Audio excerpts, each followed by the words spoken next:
단 한 번의 플레이로 기억을 삭제하고 멀쩡한 사람을 영원한 악몽 속으로 밀어넣는 게임이 실제했다면 믿겠는가? 1981년 미국 오리건주 포틀랜드의 어느 어두컴컴한 오락실 구석에 소리소문 없이 등장했다가 정확히 한 달 뒤 연기처럼 증발해버린 검은 기계. 우리는 이것을 폴리비우스라고 부른다. 오늘 이야기는 누군가 지어낸 허황된 괴담이 아니다. 당시 그 게임기 앞에 줄을 섰던 아이들의 증언, 그리고 그 게임기를 관리하러 왔던 검은 양복의 사나이들이 남긴 기묘한 흔적들을 집요하게 파헤친 기록이다. 1981년의 미국, 특히 오리건주 포틀랜드는 비가 자주 내리고 안개가 자욱한 도시였다. 당시 10대들의 유일한 해방구는 매캐한 담배 연기와 눅눅한 팝콘 냄새, 그리고 전자음이 시끄럽게 뒤섞인 아케이드 게임장이었다. 팩맨이 노란 입을 벌려 점을 먹어치우고 동키콩이 나무통을 던지며 화면을 누비던 그 시절, 오락실은 아이들에게 일종의 성지였다. 동전 몇 개만 있으면 현실의 지루함을 잊고 디지털 세상의 영웅이 될 수 있었기 때문이다. 그러던 어느 날 포틀랜드의 몇몇 오락실에 아주 이질적인 기계가 들어왔다. 보통의 게임기들은 화려한 캐릭터 그림과 원색의 로고로 아이들의 시선을 끌기 위해 안간힘을 썼다. 하지만 이 기계는 달랐다. 칠흑같이 어두운 무광 검정색 캐비닛, 조이스틱 옆에는 그 어떤 조작 설명도 없었고 기계 상단에는 오직 그리스 스타일의 폰트로 폴리비우스라는 이름만이 희미하게 빛나고 있었다. 마치 장례식장의 관처럼 서있는 이 기계는 그 존재 자체만으로 주변 공기를 차갑게 만들었다. 하지만 역설적이게도 그 기괴한 침묵이 아이들을 홀렸다. 처음에는 호기심 많은 한두 명이 동전을 넣었다. 그리고 그들은 그 자리에서 얼어붙었다. 화면에서 뿜어져 나오는 빛은 당시의 기술력이라고는 믿기 힘들 만큼 현란했다. 단순한 비트맵 그래픽이 아니었다.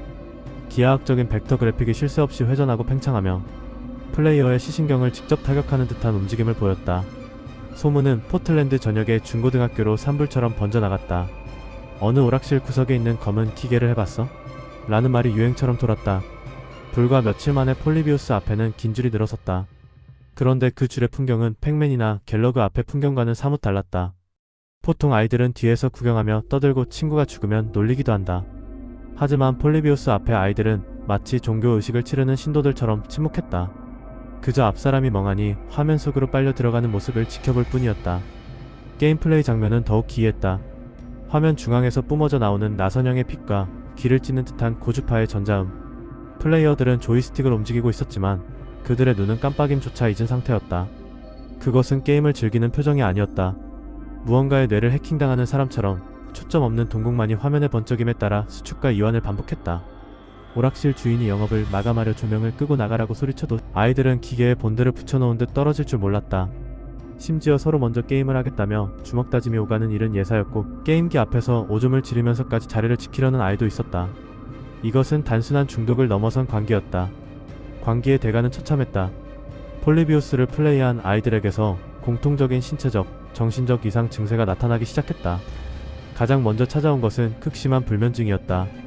게임을 하고 집으로 돌아간 아이들은 침대에 누워 눈을 감아도 눈꺼풀 안쪽에서 번쩍이는 기하학적인 패턴이 사라지지 않는다고 호소했다. 마치 망막에 인두로 지져놓은 것처럼 게임 화면이 잔상으로 남아 뇌를 괴롭혔다. 그 다음은 야경증이었다. 한밤중에 갑자기 비명을 지르며 깨어나는 아이들이 속출했다. 그들은 꿈속에서 무언가 형용할 수 없는 끔찍한 얼굴을 보았다고 했고 어떤 아이들은 자신이 게임 속의 벡터 그래픽으로 분해되는 느낌을 받았다고 울부짖었다. 증상은 여기서 멈추지 않았다. 원인을 알 수 없는 구토, 현기증, 그리고 가장 섬뜩한 증상인 기억상실이 보고되었다. 자신의 이름은 기억하지만 어제 학교에서 무엇을 배웠는지, 저녁에 무엇을 먹었는지를 기억하지 못하는 단기 기억상실증 환자가 급증했다. 심지어 어떤 아이는 게임을 하던 도중 갑자기 거품을 물고 발작을 일으키며 쓰러지기도 했다. 하지만 소름 끼치는 것은 쓰러졌던 아이가 정신을 차리자마자 다시 비틀거리며 동전을 넣으려 했다는 사실이다. 이 기이한 현상 뒤에는 더욱 수상한 움직임이 있었다. 보통 오락실 게임기는 일주일에 한두 번 헐렁한 청바지를 입은 수금원들이 와서 동전통을 비우고 간다. 하지만 폴리비우스는 달랐다. 오락실 주인들의 증언에 따르면 폐점 시간이 다 된 늦은 밤이나 사람이 없는 이른 오전에 검은색 정장을 차려입은 남자들이 나타났다. 그들은 2인 1조로 움직였으며 실내에서도 짙은 선글라스를 벗지 않았다. 이 검은 양복의 남자들은 동전에는 관심이 없었다.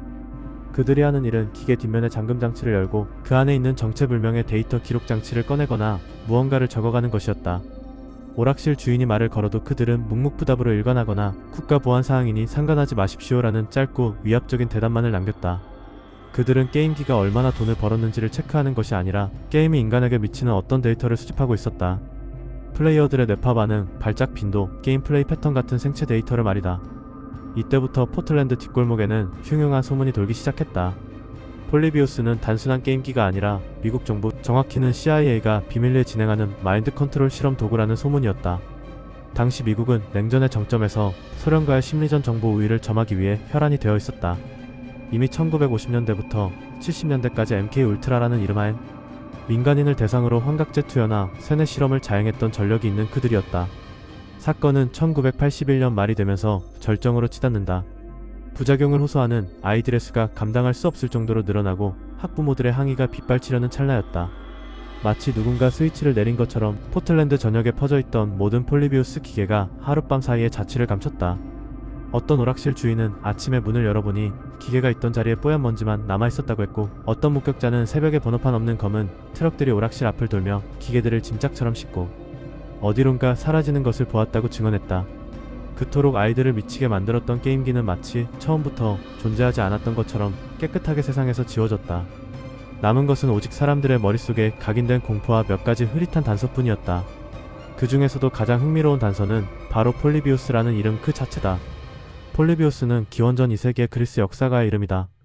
그는 폴리비우스 암호표라는 것을 고안했는데, 이는 복잡한 정보를 숫자로 변환하여 전달하는 암호체계의 시초다. 왜 하필 아이들이 즐기는 오락기에 고대 암호 해독가의 이름을 붙였을까? 음모론자들은 이것이 명백한 힌트라고 주장한다. 게임 화면 속에 등장하던 그 어지러운 기하학적 패턴과 번쩍임 속에 인간의 잠재의식을 조종하는 암호가 숨겨져 있었다는 것이다. 실제로 당시 게임을 플레이했던 생존자 중 한 명은 성인이 된 후 인터뷰에서 이렇게 말했다. 화면 가장자리에 아주 짧은 순간 프레임 단위로 메시지가 지나갔어요. 항복하라, 소비하라, 권위에 복종하라 같은 단어들이었죠. 우리는 게임을 한 게 아니라 프로그래밍을 당하고 있었던 겁니다.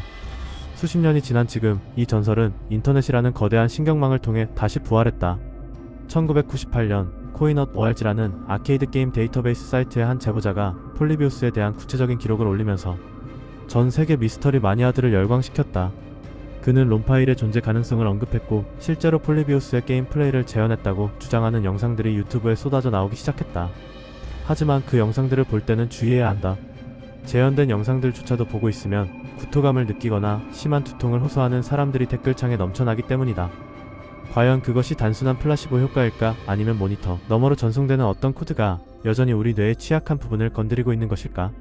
심지어 2006년에는 스티븐 로치라는 인물이 나타나 자신이 폴리비우스 개발에 참여했다고 고백하는 글을 올리기도 했다. 그는 남미의 한 군수 업체로부터 의뢰를 받아 그래픽 엔진을 설계했는데, 그래픽 처리 방식이 인간의 뇌에 예기치 않은 부작용을 일으키는 것을 발견하고 황급히 폐기했다고 주장했다. 그의 말이 사실인지 아니면 관심을 끌기 위한 또 다른 거짓말인지는 확인되지 않았다. 하지만 확실한 건 1981년 포틀랜드에서 수많은 아이들이 동시에 집단적인 정신 착란 증세를 보였다는 의료 기록과 당시 신문의 단신들은 여전히 팩트로 남아있다는 점이다. 우리는 여기서 합리적인 의심을 해볼 수 있다. 80년대 초반은 비디오 게임 산업의 태동기였다.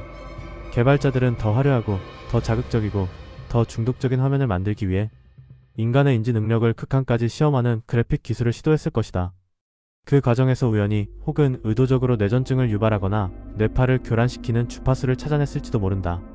그리고 그 위험한 부산물을 정부 기관이 눈여겨보았고, 통제된 환경인 오락실을 거대한 실험실로 삼아 필드 테스트를 진행했을 가능성. 이것이 폴리비우스 괴담이 단순히 무서운 이야기로 끝나지 않고 40년이 지난 지금까지도 끊임없이 회자되는 이유다. 지금 이 영상을 보고 있는 당신의 방 안을 한번 둘러보라. 모니터, 스마트폰, TV. 당신은 수많은 스크린에 둘러싸여 있다. 1981년의 아이들은 고작 해야 조잡한 브라운관 앞에서 세뇌당했을 뿐이다. 오늘의 이야기는 여기까지입니다. 세상의 모든 미스터리가 궁금하다면 구독하고 다시 만나요.